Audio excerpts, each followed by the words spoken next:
Talks international editor Isabel Oakshott. Isabel, George Finch, he's 19. He is Britain's youngest council leader. He runs Warwickshire County Council. Quite an impressive young man he is too. Poor guy was walking through Nuneaton, which is in part of his area, with a female friend on Friday night, where he was attacked by a bunch of thugs, calling him a racist and a fascist. Nigel Farage is understandably furious about this. He said because it was basically Keir Starmer who unleashed this kind of rhetoric about reform at the Labour conference, calling their policies racist. And of course, Zach Polanski, Britain's new irritant, the Green Party leader, he called reform supporters fascists, and that Reform is a far-right party. Now, so you've got racist, fascist, far-right, etc. Nigel Farage says that by dialing up this rhetoric is directly led to what happened to poor George on Friday night, beaten up for his political beliefs, called a fascist and a racist. It's Starmer who unlocked this Pandora's box of over-the-top language, isn't it? It is, and I was really shocked in a way to hear what happened to George Finch. He's an incredibly impressive young man. I mean, I'd heard so much about him as this, youngest ever council leader. He's 19 years old, and I have an 18-year-old son, and he's very grown up for his age, but I can't imagine any 18 or 19-year-old really being capable of taking on the leadership of a council. But I was fortunate enough to find myself on a panel with George Finch at the Reform Party conference about 6 weeks ago. And I must say I was completely blown away. I mean, that is a young man who you would never guess was still in his teens.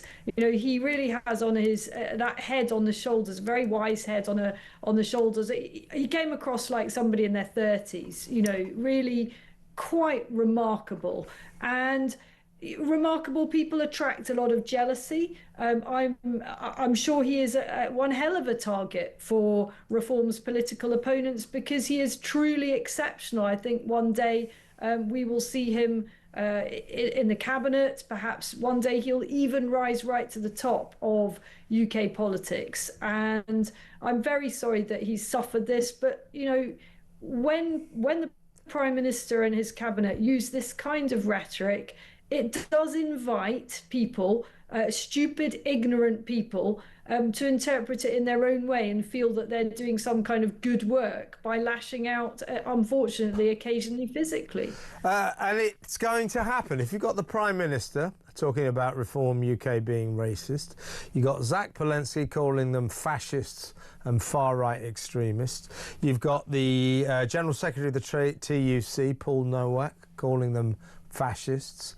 This rhetoric, the more you dial it up, as you indicate, Isabel, it will spill over into the public sector, if you like, and shall we say the less than brilliant members of our society may pick up on that and use it to attack people like poor George, while repeating the kind of language that the Prime Minister's come out with. Once you start accusing your opponents of being fascists and racists, he hasn't quite come up with Nazis yet, but he will soon, then, as I say, you unleash something, and it leads to what happened to George Finch. And of course, Nigel Farage has said, with this rhetoric, the Prime Minister's pretty much put a target on my back, Farage says. So the government decided to cut back on 75% of his security. So Reform, I think, are paying for it themselves now. But, the poor guy has to be surrounded by security all the time. And calling him a racist doesn't help, does it?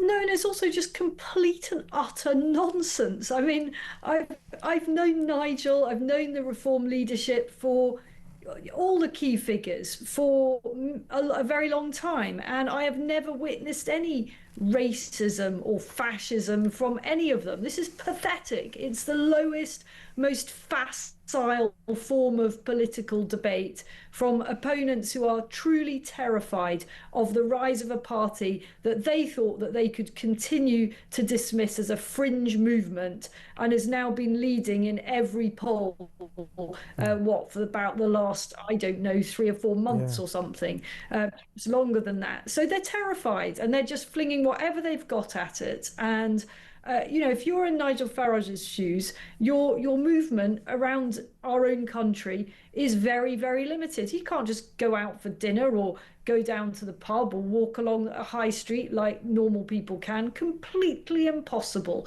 I mean, on the positive side, because he's a political celebrity and everybody mobs him wanting selfies, but also because it's downright dangerous for him. Absolutely. And as I say, if you have the Prime Minister, the Cabinet, the leader, the General Secretary of the TUC, the leader of the Green Party, all hurling around terms like racist and fascist, as you say, these are the statements of the politically desperate. They are desperate. And so, like cornered rats, they're lashing out with the worst insults they can think of. You're fascist, racist, the old socialist playbook. But actually, they should try to be more responsible with the use of this kind of language, because it does lead to poor old George Finch, or poor young George Finch, I should say, getting beaten up in Nuneaton on Friday night. And it leads to people like Nigel Farage having to have enormous security details around him everywhere he goes. The Prime Minister should at least we should expect the Prime Minister to be a little more responsible about this kind of language.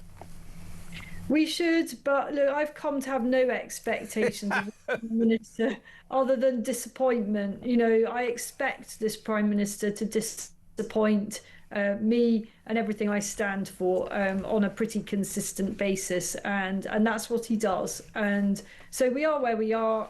Reform is I don't think anyone who campaigns for reform, any reform activists or elected officials, are going to be deterred by this kind of nonsense. Of course, it's very, very upsetting and shocking and destabilizing to be the target of any kind of physical attack. But, apart from that, sticks and stones, to an extent, I think he's got to be careful. But he's very busy at the moment, quite rightly sharing in the credit and the glory of achieving peace in the Middle East. Well done, Keir. Thank God you've flown out there to take your fair share of the credit. What a creep. Thanks, Isabel. We'll speak to you again on Wednesday.